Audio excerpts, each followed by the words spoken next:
미국의 어느 대학촌 주변에 30층짜리 고층 아파트가 있었습니다. 거기에 맨 꼭대기에 가난한 세 사람, 대학생이 함께 어울려서 자취 생활을 하게 됩니다. 맨 꼭대기가 제일 싸기 때문에 그래서 맨 꼭대기에 세 사람이 함께 자취 생활을 합니다. 법학도가 한 사람 있었고 철학도가 한 사람 있었고 그리고 신학을 하는 한 사람이 있었습니다. 이들이 이제 슈퍼마켓에 가서 장을 보고 잠시 돌아오게 됐습니다. 아파트로 돌아와서 올라가려고 하니까 마침 정전이 돼서 올라갈 수가 없었습니다. 관리실에 들어가서 물으니까 앞으로 한 2시간 정도 있어야 전기가 들어온다는 소리를 듣게 됐습니다. 이들은 무작정 기다릴 수가 없기 때문에 운동 삼아서 천천히 걸어서 올라가기로 작정을 했습니다. 심심하니까 이들은 서로 자기 이야기를 하면서 걸어 올라가기로 했습니다. 10층씩 나누어 가지고 자기가 전공하는 그 과목을 다른 사람들에게 소개하는 그런 시간을 가지기로 했습니다. 먼저 법학도가 얘기를 합니다. 인간은 사회적인 동물이기 때문에 혼자서 살 수가 없다. 따라서 인간은 이 사회에서 살기 위해서는 반드시 질서가 필수적이다.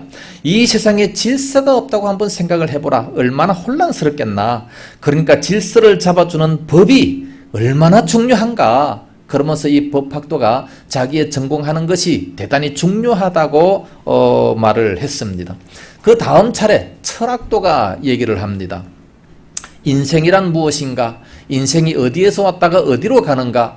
그냥 자기도 알지 못하는 말을 장황하게 그냥 널어놓기만 합니다. 도무지 알 수 없는 참으로 그런 말만 제대로 시원하게 답변할 수 없는 그런 말만 하게 됩니다. 그 다음에 신학도가 입을 엽니다. 신학의 우월성을 역설하기 시작합니다. 신학이 가장 중요한 것이다. 왜냐하면 신학이라고 하는 것은 절대자이신 하나님에 대해서 공부하는 것이기 때문에 그러므로 너무너무 중요한 것이다. 그런 식으로 얘기를 하게 됩니다. 그러다가 갑자기 신학도가 소리를 외칩니다. 30점까지 거의 다 이르게 됐는데 이런 바보 같은 사람들이 있나? 우리가 열쇠를 가지고 오지 않았네. 열쇠를 관리실에 맡겼기 때문에 열쇠를 가지고 오지 않았기 때문에 다시 30층을 내려가서 열쇠를 가지고 다시 올라와야 그래야 비로소 아파트의 문을 열 수가 있다는 말씀입니다. 그래서 빈손으로 다시 내려갈 수밖에 없었던 그런 모습을 보게 됩니다. 오늘날 우리들도 마찬가지입니다. 우리가 천국 나라에 가게 된다면 천국을 향해서 가고 있는 순례자들인데 천국 나라에 가게 된다면 반드시 필요한 것이 하나가 있습니다. 그것이 뭐냐? 천국의 열쇠가 필요하다는 겁니다. 천국 문을 열 수 있는 열쇠를 가지고 올라가야 되는데 그걸 가지고 올라가지 못하고 그냥 올라가 버리면 어디로 가게 됩니까? 결국은 지옥으로 떨어질 수밖에 없다는 말씀입니다. 그렇기 때문에 우리는 천국의 열쇠를 반드시 가지고 가야 됩니다. 그렇다면 이 천국의 열쇠를 어디에서 얻을 수가 있겠습니까? 믿음으로 얻을 수 있다고 성경은 말씀하고 있습니다. 믿음이 없는 자에게는 결단코 천국의 열쇠를 얻을 수가 없다는 말씀이죠. 예수님께서 어느 날 제자들과 함께 가이사랴 빌립보 지방에 들리셨습니다. 거기서 예수님께서 제자들에게 묻습니다. 이 세상 사람들이 나를 누구라 하느냐? 더러는 엘리야다, 세례 요한이 죽었다가 다시 살아났다, 뭐 등등 여러 가지 선지자다라는 얘기까지 합니다. 그러면 너희는 나를 누구라고 생각하느냐 물었어요. 그랬더니 베드로가 대답하지 않습니까? 주는 그리스도시요 살아계신 하나님의 아들이시니이다. 너무나도 정확하게 예수님에 대해서 고백을 했습니다. 그래서 예수님께서는 그 소리를 듣고 너무나도 기쁘고 즐거워서 말씀하십니다. 베드로야, 내가 네게 천국 열쇠를 주겠다. 천국 열쇠를 주는데 그 천국 열쇠를 가지고 누구든지 이 땅에서 매면 하늘에서도 매이고 이 땅에서 풀면 하늘에서도 풀릴 수 있도록 그렇게 만들어주겠다라고 얘기를 했습니다. 그랬더니 이 사실을 천주교에서는 잘못 이해를 해가지고 베드로가 천국 열쇠를 가지고 있구나. 그러니까 이 베드로는 초대 교황이다 이런 식으로 얘기를 합니다. 베드로가 천국 열쇠를 가지고 열쇠로 천국 문을 열어주면 들어가고 안 열어주면 못 들어간다 그런 식으로 생각해요. 그래서 그 베드로의 후계자가 오늘날 교황이다. 그런 식으로 얘기합니다. 그래서 이 세상에서 아무리 믿음으로 의롭게 잘 산다 할지라도 교황이 안 열어주면 못 들어가요. 그러면 아무리 약한 자라 할지라도 교황이 그 문만 열어주면 다 들어갈 수 있어요. 그래서 헌금만 해라. 그러면 열어주겠다. 그런 중세시대에 그래서 얼마나 많이 타락했습니까? 성경을 잘못 이해를 했기 때문에 그런 겁니다. 베드로처럼 그렇게 고백만 하면 우리들도 얼마든지 천국 열쇠를 받을 수 있다는 겁니다. 예수님은 그리스도시요 살아계신 하나님의 아들이시다라는 이 사실을 우리가 고백하면 우리들에게도 천국 열쇠를 주신다는 말씀입니다. 성경의 가장 대표되는 구절이 뭡니까? 하나님이 세상을 이처럼 사랑하사 독생자를 주었으니 누구든지 그를 믿는 자는 멸망치 않고 영생을 얻게 한다. 요한복음 3장 16절 말씀 아니겠습니까?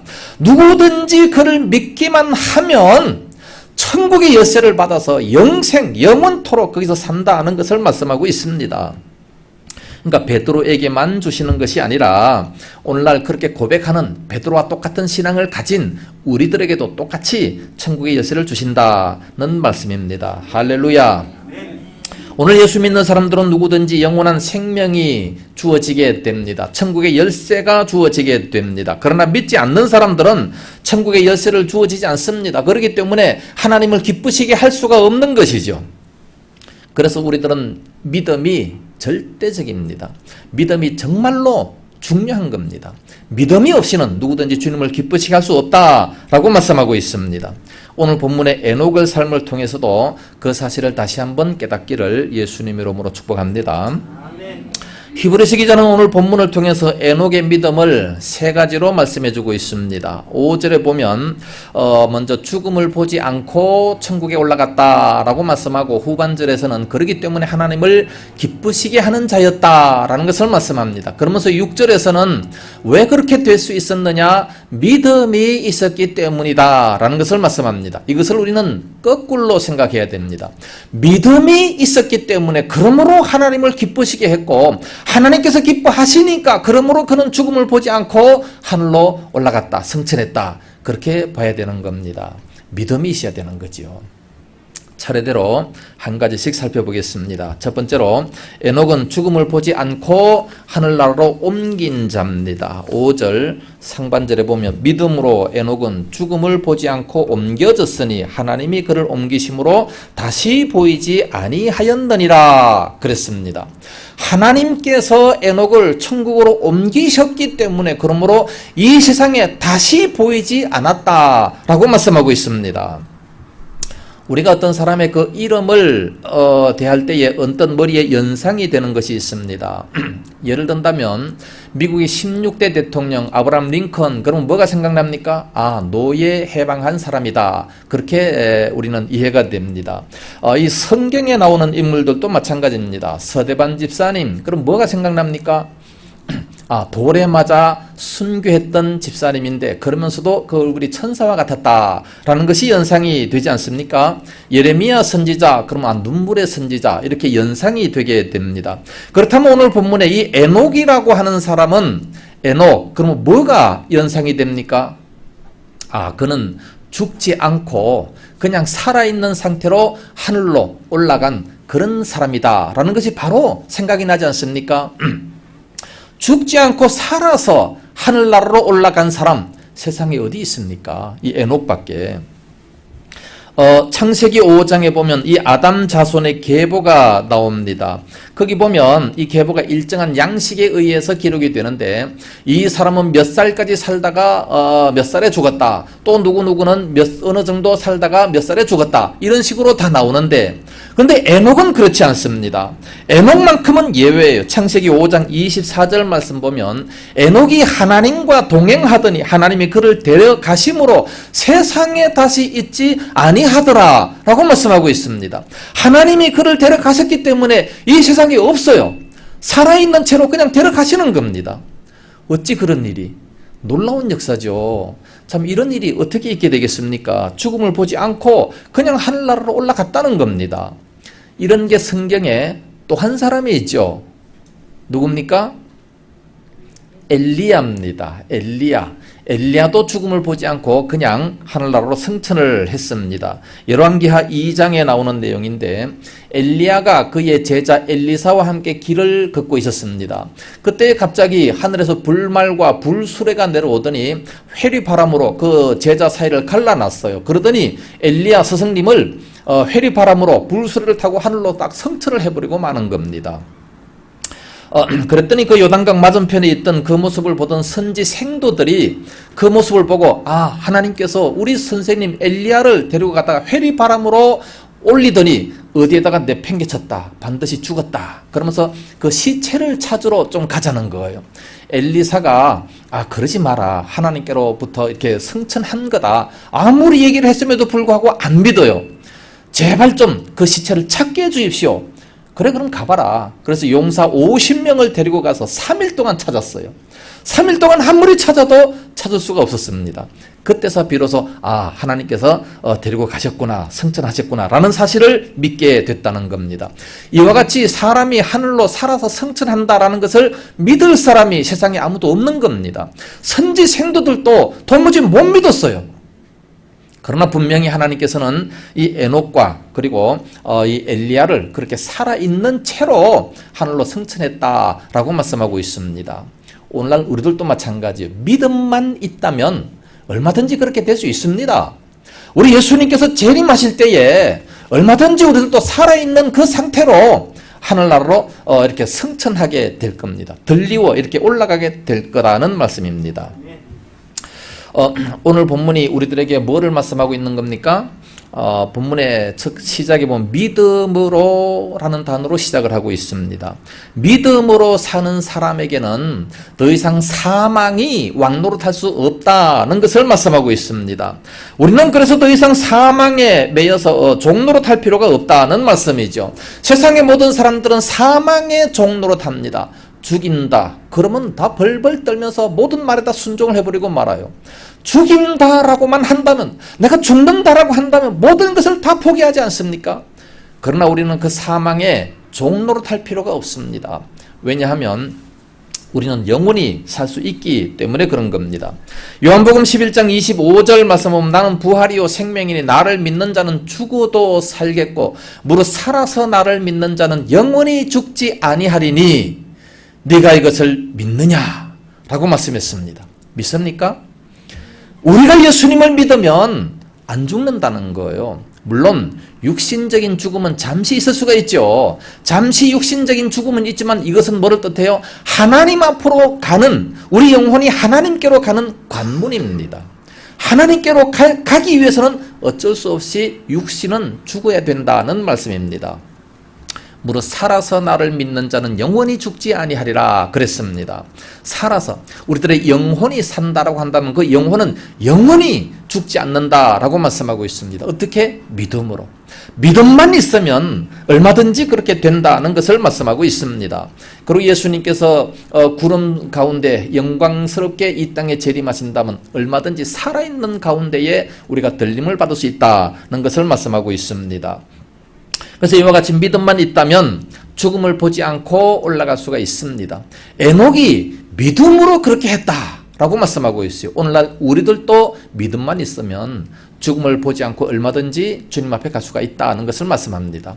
예수님 재림하실 때에 그렇게 얼마든지 가능하게 된다는 것을 말씀하고 있습니다.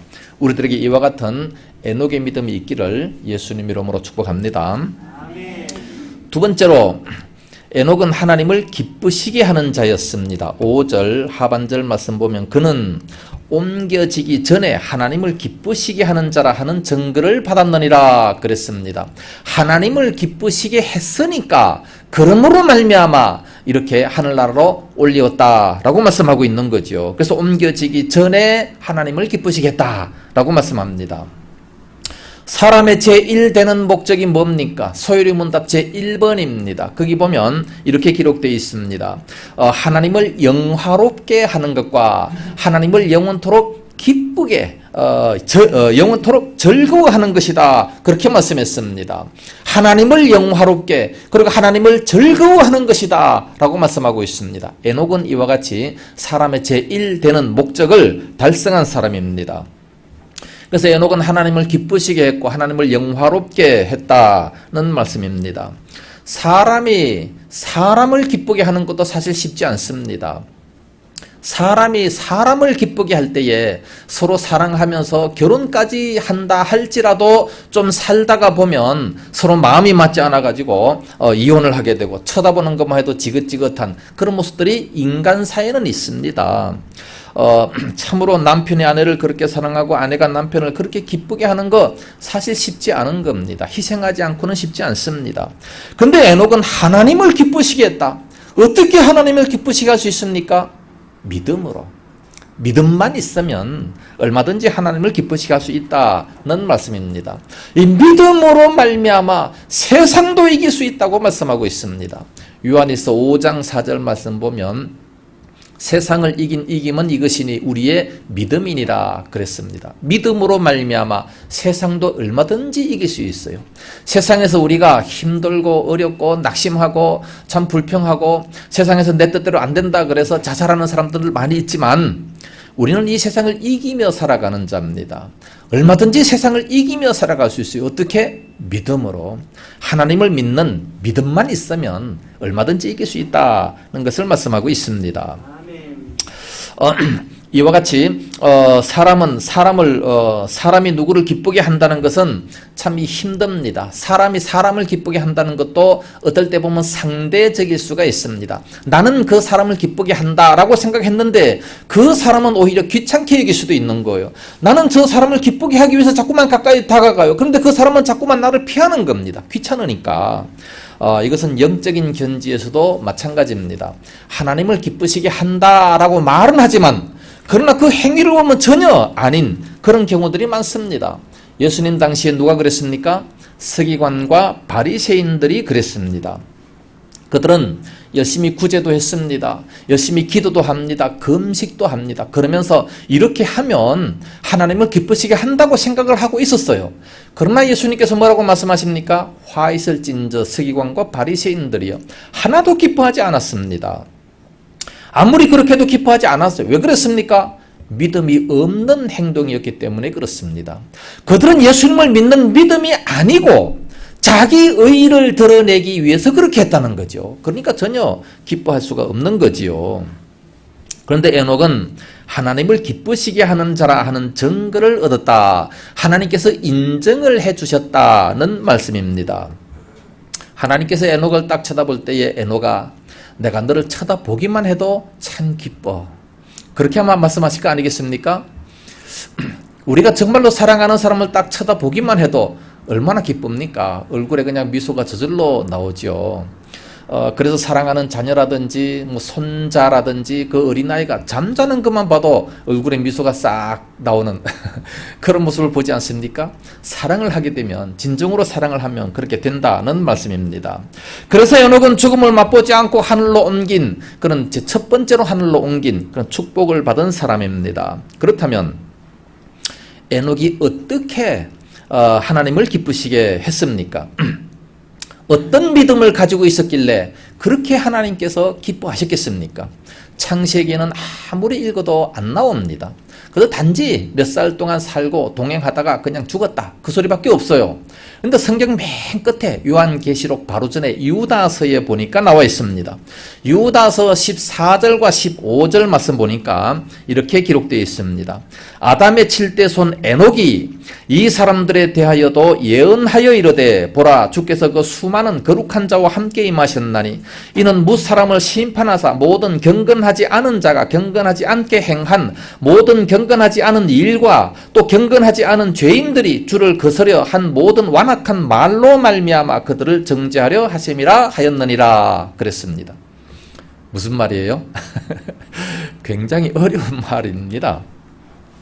그 당시에는 모든 사람들이 경건하지 않는 말을 했고 뿐만 아니라 경건하지 않는 행동을 취했다는 말씀이에요. 그 결과가 어떻게 됐습니까? 노아 홍수 심판이 곧 임박하게 되지 않았습니까?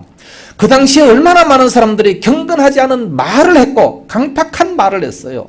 행동도 경건하지 않은 그런 행동을 했어요. 여기에 에녹은 어떻게 했습니까? 그들에 대하여 예언했다. 그들을 정죄했다라고 말씀하고 있습니다.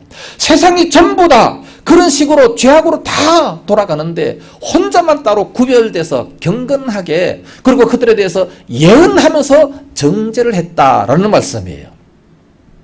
예언을 했어요. 어떤 사람이 예언을 할 수 있습니까?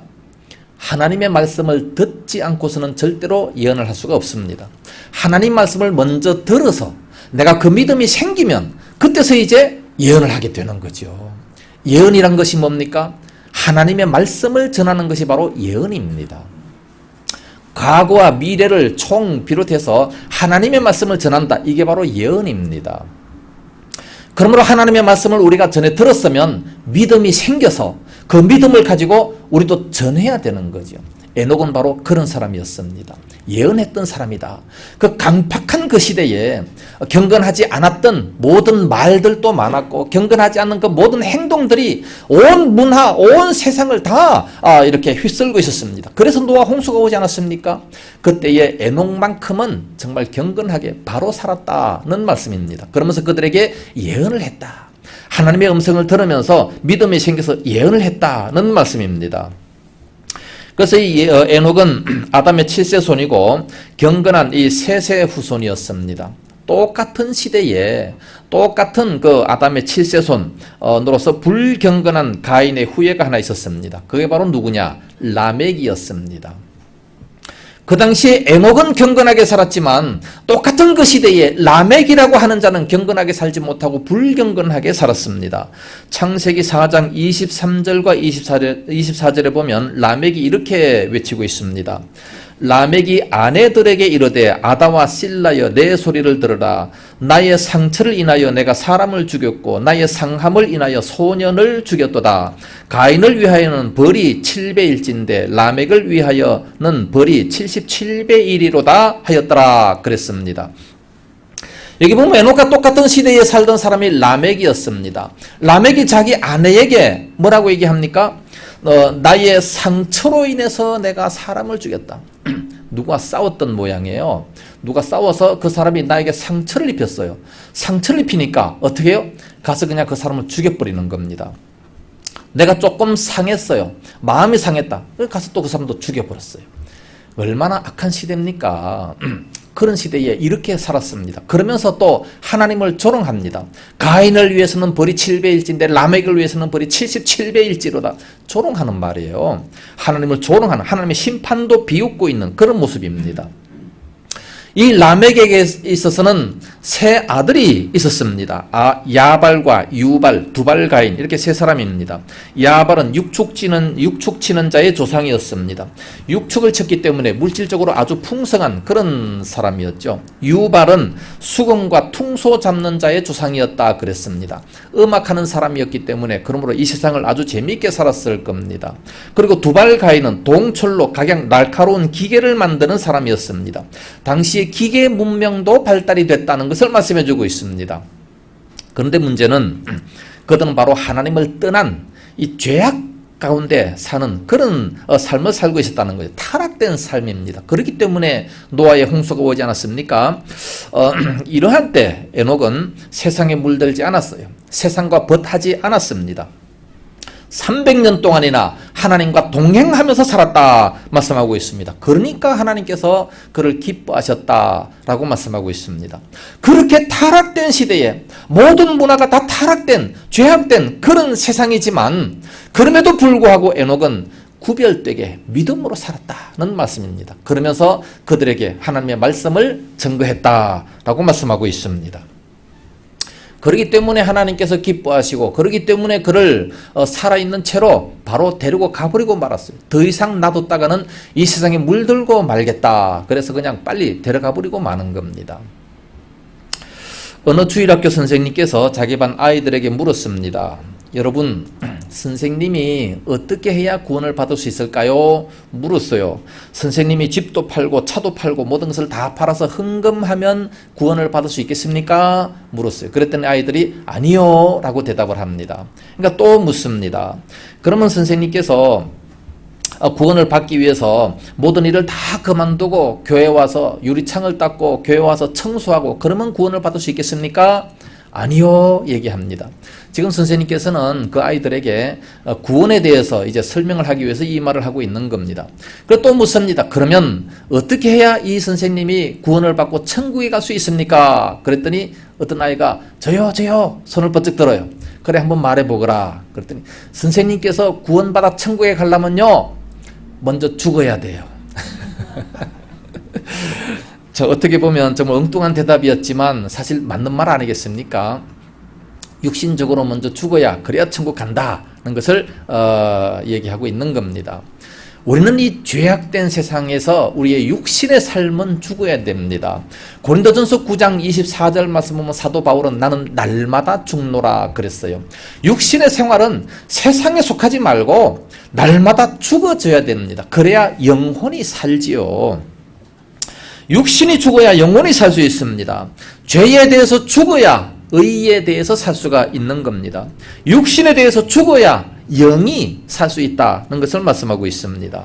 이 부패한 세상, 어두운 세상에 우리는 물들지 말아야 됩니다. 에녹처럼 이 세상을 본받지 말고 구별돼서 하나님이 기뻐하시는 그런 삶을 살아갈 수 있어야 됩니다. 할렐루야.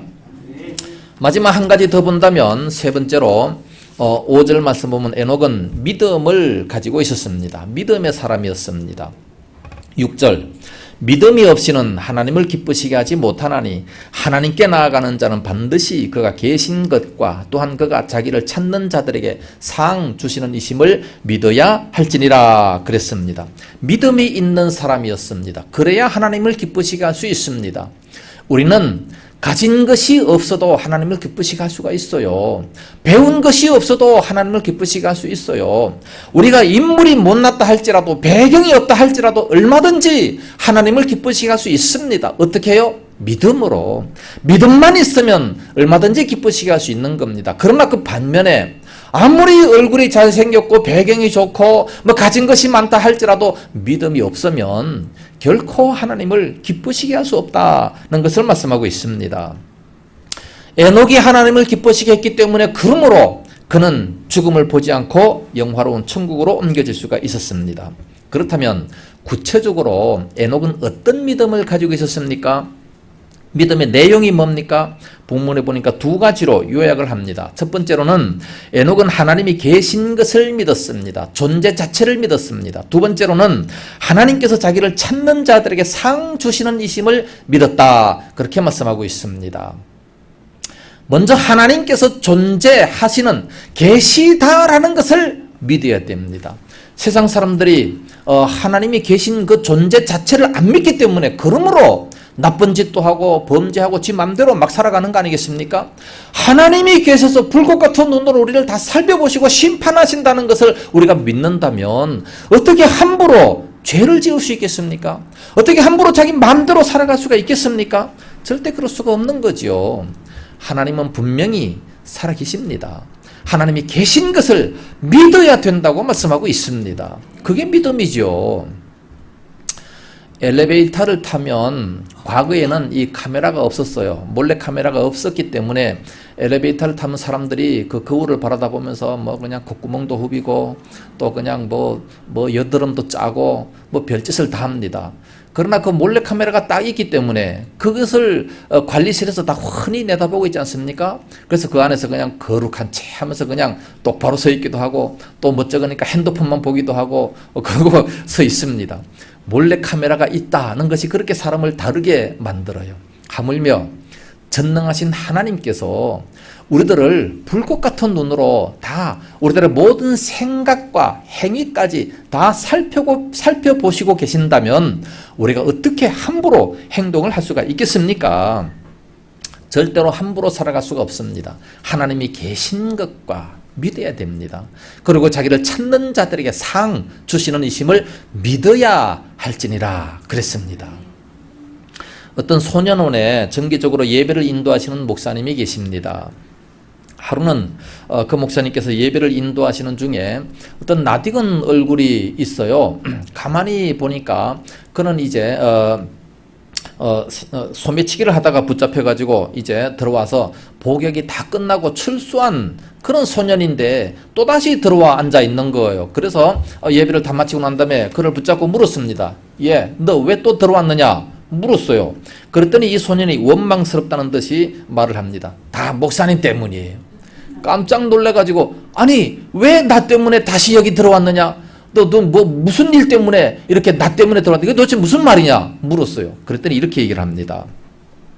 제가 출소하자마자 전에 같이 일하던 형들께서 나를 찾아왔는데 내가 뭐 특별히 배운 기술도 없고 하니까 그 형들이 하던 그 소매치기를 또다시 하게 됐습니다. 그런데 어디 가도 소매치기를 하려고 하면 이제 딱 뭐를 훔치면은 목사님이 말씀하신 그 설교 말씀이 생각이 자꾸 납니다. 하나님께서 불꽃 같은 눈으로 다 살펴보고 계신다는 그 말씀이 기억이 나서 이 손이 자꾸만 멈칫하다가 더듬어져 가지고 행동이 느려지고 말았습니다. 그래서 사람들에게 붙잡혀 가지고 다시 돌아오게 됐으니 이 모든 것은 다 목사님 책임이에요. 그렇게라도 들어왔으니 다행이지. 계속해서 죄만 지으면 어떡하겠습니까? 하나님께서는 지금도 살아계셔서 불꽃 같은 눈으로 우리를 살피시고 계십니다. 우리의 머리카락까지 다 세신 바 되셨다고 말씀하고 있습니다. 그러니까 내가 나를 아는 것보다 더 세밀하게 더 자세하게 하나님은 나를 아시고 계신다는 말씀이에요. 그러니까 절대 우리는 나쁜 생각조차 할 수가 없고 나쁜 행동을 절대로 할 수가 없다는 말씀입니다. 우리 믿는 사람들이 함부로 살아갈 수 없는 이유가 바로 거기에 있습니다. 하나님께서 살아계셔서 나를 보살피고 계시기 때문에 그런 겁니다. 그래서 우리들은 행동 하나하나, 생각 하나하나 정말 조심해서 해야 됩니다. 주일 성수 하려고 정말 발버둥 쳐야 되는 것이고 하늘나라의 모든 상급을 쌓아놓기 위해서 발버둥 치는 이런 모습이 돼야 그래야 과연 주님께서 기뻐하시지 않겠습니까? 우리의 믿음은 하나님께서 이 존재하시는 이 사실을 먼저 믿어야 되고 그 다음에 하나님을 찾는 자들에게 상 주시는 그런 분이시라는 것을 믿어야 됩니다. 아니 순교자가 왜 순교하겠습니까? 예수님을 믿었다고 순교까지 당하는 목숨까지 내놓는 것은 바로 하늘의 상급을 위해서입니다. 상급이 없다면 무슨 소용이 있겠어요? 가장 불쌍한 자죠. 고린도전서 15장 말씀 보면 우리가 부활해서 하나님의 상급을 받지 못한다면 우리 예수 믿는 사람들이 가장 불쌍한 자일 것이다. 그렇게 말씀하고 있습니다. 상급이 없다면, 부활이 없다면 가장 불쌍한 자죠. 왜 그렇습니까? 하나님 앞에 많은 시간도 투자하고 하나님을 위해서 열심히 살아왔는데 그런데 상급이 없다면 가장 불쌍한 자죠. 정말 그렇지 않습니까? 그러나 하나님께서 모든 것을 다 아시고 다 갚아주시고 행한 대로 다 주시기 때문에 그렇기 때문에 우리는 얼마든지 주님 앞에서 헌신할 수 있고 희생할 수 있고 손해볼 수 있는 겁니다. 하나님 다 갚아주시지 않습니까? 달란트 비유에서도 말씀하셨고 열머나 비유에서도 그렇게 다 말씀을 하셨습니다. 그래서 하나님은 자기를 찾는 자들에게 상 주시는 이심을 믿어야 할지니라. 믿어야 됩니다. 이게 바로 믿음이죠. 그래서 모세는요 한 나라의 대통령 되는 것도 포기를 했습니다. 그 당시 애굽이 전 세계에서 가장 강력한 그런 나라인데 그 나라의 대통령 되는 것도 포기했어요. 오히려 하나님의 백성과 함께 고난받는 것을 더 좋아했다. 세상에 이런 사람이 어디 있습니까? 고난받는 것을 대통령 되는 것보다 더 좋아했다. 왜냐하면 그 이유를 분명히 밝히고 있어요. 이는 상 주심을 바라봄이라 그랬습니다. 히브리 11장 24절에서 26절 말씀입니다. 하나님께서 상 주심을 바라봄이라. 우리는 이런 상 주심을 바라봐야 됩니다. 결론적으로 말씀을 드리면 에녹은 믿음이 있었습니다. 하나님의 음성을 듣고 그리고 믿음이 생겼어요. 그래서 예언까지 한 사람입니다. 그것을 하나님께서는 기뻐하셨다 말씀합니다. 하나님이 기뻐하시니까 300년 동안 동행하시다가 그를 데려가심으로 다시 이 세상에 있지 않았다라고 말씀합니다. 이제 때가 되면 우리 예수님께서 재림하실 것입니다. 이 땅으로 재림하시면 우리는 살아있는 그대로 하나님 앞으로 들림을 받게 됩니다. 그리고 하나님 앞에 가서 지금까지 우리가 살았던 그 모든 헌신에 대해서 모든 봉사에 대해서 다 갚아주십니다. 상급으로 다 갚아주십니다. 상 주시는 이심을 믿어야 할지니라. 우리 모두는 에녹과 같은 이런 믿음을 가져서 하늘나라 가서 많은 상급을 받아 누릴 수 있기를 예수님 이름으로 축복합니다.